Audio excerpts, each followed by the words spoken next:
just nickname it Snuffleupagus because I don't know. Maybe a woolly mammoth trunk. I mean, it's not that big, but it does the job. We're going to talk... They do make you stronger, you're right. But we're going to talk about it. We're going to talk about real men, how to tell who real men are. I got a thing for you guys. Now, you know I'm into the science. I like the science. There's this thing. I just learned about it tonight. I don't know how I got onto it. I was looking for... I was thinking of ways to help these pussy beta and lower males. Now, some of them are happy being pussies. They admit it. They're like, look, I'm not the fighting type. Okay, well, Mike Tyson talks like that, so I can't use voice tone, but voice tone does come into play. Apocalypse shared this chart, and I don't know where it came from. I found what he had found. He found it on a gamer's forum. I found it on a chart shared on bodybuilding.com, which I would expect there's much testosterone exuding from. And they give different than just alpha beta. They got the alpha male, you have your beta male, you have your gamma, delta, and omega male. And we'll talk a little bit about those. I'm going to go ahead and share this so you guys can look at this chart, tell me what you think about it. I'll share that in the chat room. Now, not all men fit cleanly into some of these have like crossovers. It depends on their mood. You might have somebody who's almost always a beta male till you get a few shots of tequila in them. All of a sudden they're going a little, I'll call them balfa. You know, they're still beta inside, but they've forgotten. They've forgotten what happens in the laws of physics. And I've had to deal with plenty of these guys in the bars, as Guy has for different reasons. Guy would have normally been sober in his fights. I would not have been. And I lost a few. You know, I had some guys pick on me that were more like my size or had good skill. That's all right. I don't mind losing a few. My record's very good. I have never yet lost a fight while I was sober, and I don't intend to. So if any of these little pussy-ass fucking bitch little boy pretend to be males on Spreaker ever want to meet face-to-face, I've already given out a way to do it. I'm not going to give it out again, but they got to let me know in a meaningful way. Let me know. Email me. What's the deal at yahoo.com? WUTZ, the deal, at yahoo.com. Let me know you really want to meet. We'll start setting this shit up. Because what will happen is I'll come to your... Now, let's say, here's one of three things that would happen if I show up at News Guy's house. I don't even know where he lives because he's very evasive. One of three things would happen. I come up in his yard, and I do kind of the... What was the movie? Troy? Achilles was calling out, what's the dude with the shiny helmet? They always talk about his shiny helmet. Starts with an H. You guys get to the chat room. Call him out. It was something like herpes. Hey, herpes, come out. I can't remember his name. So I'd call him out, and he'd say, one, I better call the police. This K-Tap looks like a lot of whoop-ass packed into one dude. Now, that could be his first reaction. But let's say that doesn't happen. What's his second reaction? I'll pretend I'm not home. That's a good one. That could save his... I'm not going to break in. That could save his life. He's going down behind the couch, as he probably does often. The third one is he might have had something to drink or smoke, and he just does the right thing and says, let me go take my ass whooping. Those are the three things that would happen. One of those three things. You can pick the one. It really depends on the day. But I got him pegged down enough to know what kind of guy he is. So, yeah, that's what would happen. One of those three things. But we're going to talk about it. I mean, forget me. Am I an expert? I guess I could be on some things. But I only trust really well-established experts. I mean, even though I have enough college credits to be a PhD, I don't have the PhD behind my name. I will defer to a PhD. We've got some. I'm not going to play all the clips, but they talk about... I don't want to spoil the fun for you. There's a fun, very short clip I have to play that's about men with or without courage. We're going to talk a little bit about alpha males and the rest of those males. Mr. White says, what did he say down there about omega? I missed it. I think he thinks he's a gamma male. Well, according to that chart. This chart is not all-inclusive, guys. There's crossover. There's going to be some confusion. This is anything but science. I mean, it's a way to try to classify dominance and courage, really. And you know people with courage, and you know people that lack courage. I'll give you a best way to find stuff like this. It's not through serious shit. Look at comedy. You ever look at the funny videos on YouTube where they have a new one? It's kind of new. It's these Asian guys somewhere in Asia. And what they do is they pop out from around a corner and they're begging for their life. Please don't shoot me. Please don't shoot me. But the guy around the corner that the oncoming people can't see just has firecrackers or like a sound effect machine. And it's pop, pop, pop, pop. And then the guy that you can see that's saying, please don't shoot me, he falls down. And you get to see who runs away and who doesn't. I can't tell you how many times I saw a man not only leave his woman behind, but on 2 occasions, he pushed her. Like, get out of my way. I got to get out of here first. That's what you need. That's how you're going to find your real characters. Spur of the moment decisions. Implicit bias is what they talked about in this month's Scientific American Mind. Implicit bias. Down into the character. What are you going to do first in an emergency situation? Because that's where you get your spotlight view of character. What are you going to do? Me? I know exactly what I'd do. As soon as I saw the guy fall limp, like he'd been shot, I would walk quickly up to the corner and I'd wait. And I'd be looking at the guy, and I'd wait a second to see if the other guy was coming around the corner. Once he came around the corner, I would disarm him. It would take less than a second, and I would put him into a position of severe pain where he couldn't move. Then, once I felt like I had him contained, I would call for help for the other guy. If I could get somebody else to come contain him, I'd go do CPR on the other guy. That's just real life. That's just what I do. UVA shooting, Aurora shooting, France shooting. We had some heroes on the train in France back 6 months ago or so. You know what you'd do, don't you? What would you do to help save another human life from an asshole with a gun, or a stun gun, or a fucking bomber on his chest? We don't all get a chance to test it, do we? Some of us think we do something, but we'd really do something else. Luckily, I've had a few occasions in life to test mine, and it's amazing. I take my normal K-Tap attitude. I'm just a normal guy in real life, the kind of guy you know you can trust, you know you can get along with, flexible, malleable in the sense that I can groove with other personality types. But then when emergency happens, there's this switch in my head. An emergency could be attacked by a guy that wants to fight, or a major scenario. There's a switch that flips in my head. It's automatic. And I know I'm going into the jaws of the shark. And I'm almost sure that's not a death wish, because I had it when I was a kid. And I was perfectly happy as a kid. I'm half miserable as an adult with all the fucked up shit wrong with my body right now. But don't be surprised, news guy.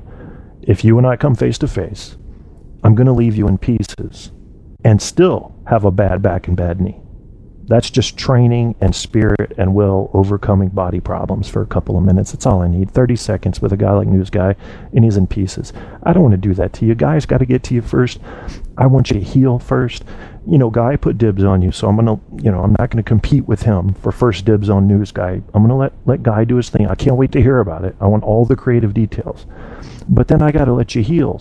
And I'll check with you. I'll make sure you're okay, you're properly hydrated. Maybe you've taken some self-defense classes. You may have even invested in a firearm. That's all good. I'll make sure you're ready before I come. Because when I come, unless there's somebody friendly that I'm friendly with asking me for thirds, I will leave you with parts that won't heal. That's all. That's all that is. It's just real men versus wannabe real men. Real men, fake men, woe men, and women. Now, women are different. I'm not talking about women on this network because, Allie, you know this. You know this. Very manipulative. Women get what they want because they stop to think first. Then they figure out a plan. But what matches the alpha male perfectly with a woman is desire to gain the victory. They're going to get the victory. It may take time. It may take many attempts. They will take a whole gaggle of allies to get what they want, but they're going to get what they want. If you're mad enough, you piss a woman off enough, she's going to get what she wants. In the case of my ex-wife, you didn't have to piss her off. True story. Very short. I got an email from a friend I knew in high school 10 years after I had ever seen her or high school. I was 28 years old. And she said, "Are you going to the class reunion?" That's all it said. There was no winks, no kisses, no, "Will you fuck me when you get here?" None of that. My ex-wife snaps and goes out of her mind, cuts the phone cord in half, starts beating on me. Remember, she's the one mad. I'm the one in defense mode. Defensive. Defense, not offense. Until she brought the knee to my nuts. And then I said, if I let her continue on like this, I'll be a dead man. I can't just sit here and be a punching bag. So I shoved her off me. Enter the claims that Kevin's a wife abuser. Now, what man in his right mind?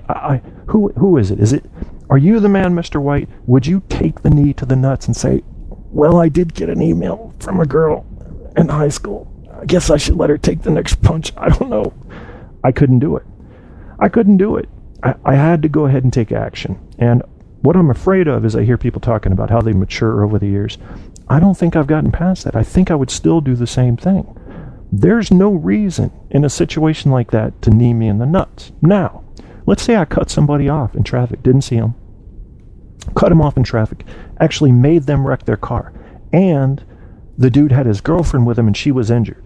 And he wants to come up and punch me. I'd fucking let him. I'd say to myself, I deserve that. Take a shot. I'd be just like Stifler was in Goon when he took the guy's girlfriend. Go ahead, beat me up. You know, that's a character thing. That's how you are. But there's a lot of little piss boys here. I feel so sorry for them. They're on this network, not just this one. I don't listen to a lot of Blog Talk. I started off on Blog Talk like everybody else did. Came here for the audio quality. I don't do these shows to try to act like somebody I'm not. That's a different motivation. I started these shows and continue to do these shows. This is an exception. There's a little bit of drama here. To try to expand human learning outside of what you're comfortable with or used to. And I don't always succeed, and I'm okay with that. Got to keep trying, though. I talk to people with a completely open mind. If somebody comes in here and says, fags are ruling the world, I'm going to say, give me your evidence. I want to look at it.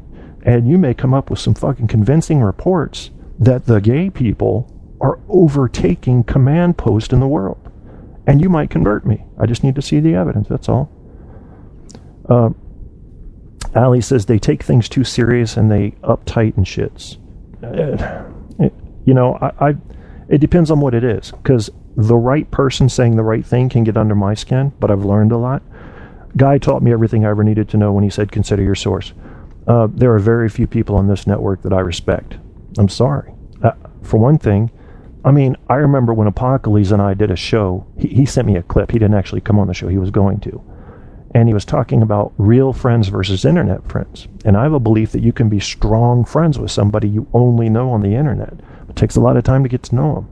Apocalypse disagreed with that. He says, maybe you can get to be decent friends, but you need to meet in real life to become true friends. You can't seal the deal unless you meet in real life. And we went on to talk about various things in that. What was my point about that, though? I think he had an inherent mistrust of people he listened to on podcasting. And that's a healthy way to be. That's a healthy skeptic. Why would you trust anybody? Verify. Verify. Reagan said it, trust but verify. But, of course, if I were being a critical thinker, which I usually am, I'd say you're not trusting if you have to verify. That's kind of the whole point of trust. You don't need to verify. So, it's like saying trust, but that motherfucker's lying, though. It's not quite my thing.